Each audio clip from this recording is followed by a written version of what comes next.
नजर पहुंच रही है। मैडम जी, हाँ जी, कोई एक बढ़िया गाना सुनाइए यार। हाँ। देखो दादा मुँह फैला है तुम्हें करिया पर नजर मार।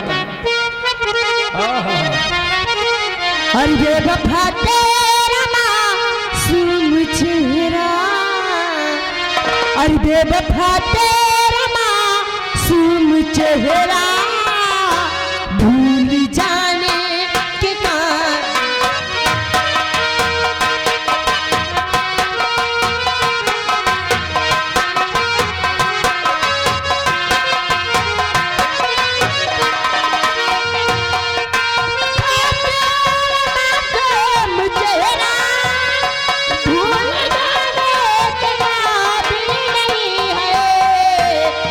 बहुत खूबसूरत है लेकिन तू बहुत खूबसूरत है लेकिन दिल लगाने पीर पिया हो सच कहता देखिए आगे रामपुर साहब हो सच कहता और जैसे चूहे महुआ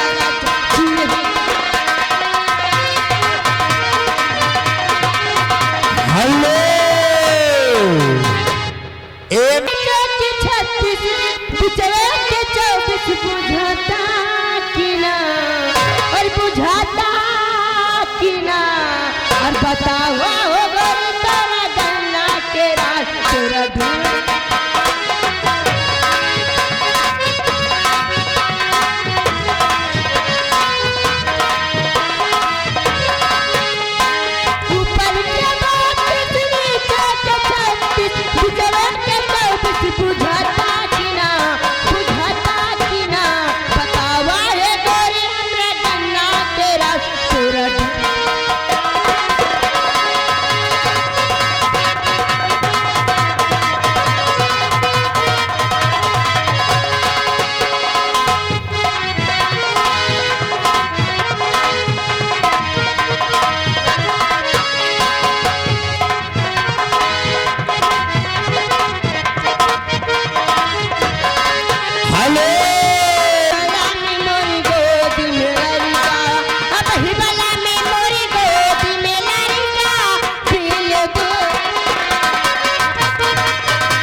टूट गई